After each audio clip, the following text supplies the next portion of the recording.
Bonjour, Patrick Sylvestre, conseiller technique en grande culture bio chez Biolomie. Aujourd'hui, nous allons parcourir ensemble l'itinéraire technique de la culture du colza associé en bio.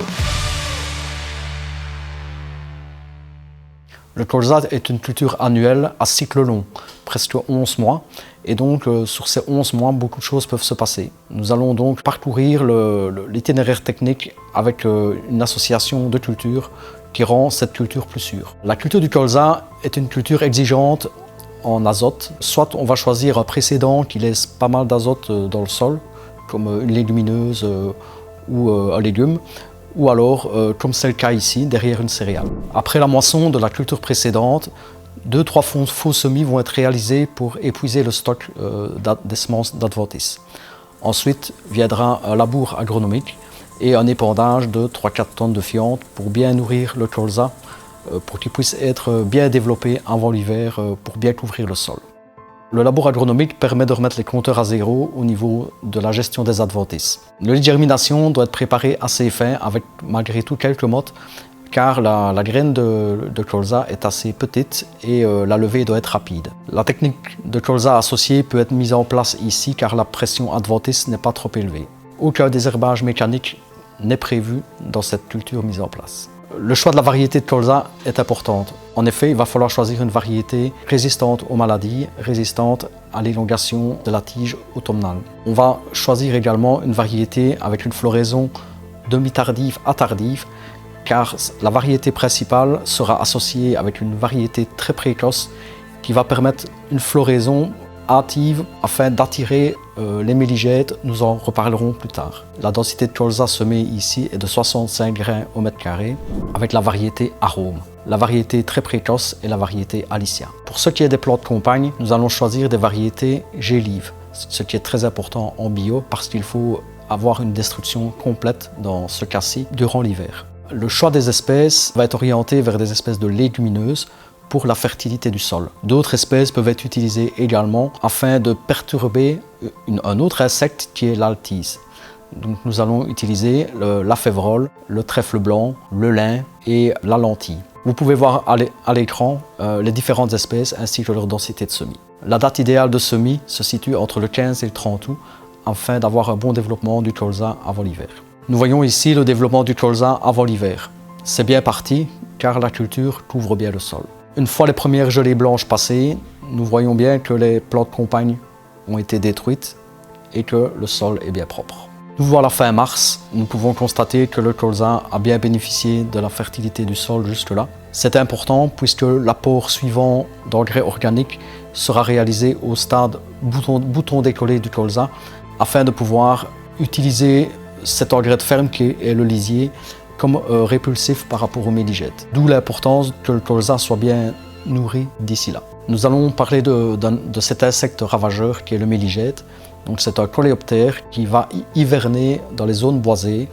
À la fin de l'hiver, il va sortir de cette zone boisée pour aller se nourrir à partir du pollen qui se trouve dans les boutons encore fermés du colza dans un premier temps, car il est assez impatient de démarrer son alimentation. C'est à ce moment que le rôle de la variété très précoce qui a été semée avec la variété principale va jouer son rôle.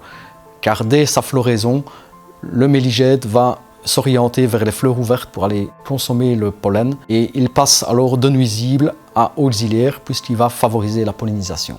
La fertilisation est apportée sous forme de lisier de bovin pour apporter une quantité d'azote efficace de 80 à 100 unités d'azote. L'épandage est réalisé avec un tonneau qui peut épandre sur 27 mètres de large. C'est important car où le tonneau passera sur le colza, celui-ci sera détruit. Une fois la floraison bien entamée, le colza poursuit sa croissance et les méligètes ont pris la poudre d'escampette. Nous pouvons voir un autre ravageur qui est le charançon des tiges. Celui-ci peut faire des dégâts dans la tige du colza et affaiblir celui-ci. Nous voyons bien la différence entre un plant sain et un plant qui a été attaqué. On peut compter aussi en bio sur la préservation de la biodiversité et ce qui permet d'avoir la présence d'un micro-hyménoptère qui est un ravageur du charançon des tiges. Celui-ci va détruire les larves. Les dégâts ont été réalisés. Par contre, on va diminuer la pression de cet insecte pour les années suivantes. Nous sommes début mai, le colza est en pleine floraison.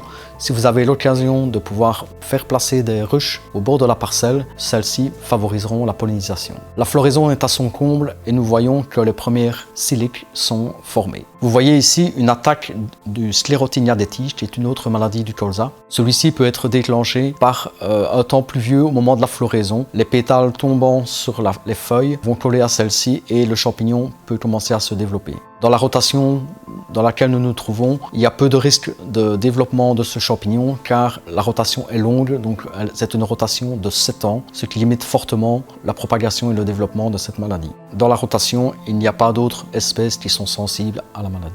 Le colza arrive à maturité et est prometteur. Il va falloir attendre la maturité complète pour pouvoir récolter. On doit viser un taux d'humidité de 9%. Le rendement moyen dans ces parcelles hétérogènes est de 3 tonnes hectares. Ça peut aller de 1 tonne à 5 tonnes. On vise en général 3 tonnes.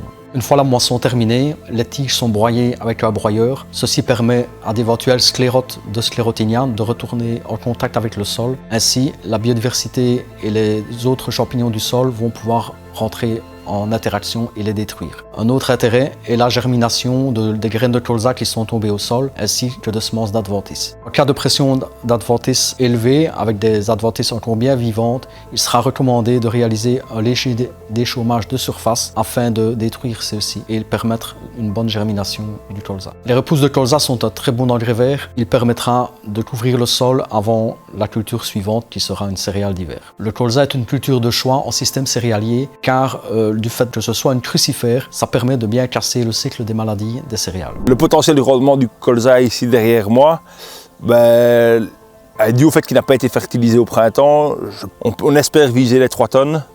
On a déjà fait plus, maintenant avec de l'apport de lisier et d'engrais bio en mars-avril, quoi.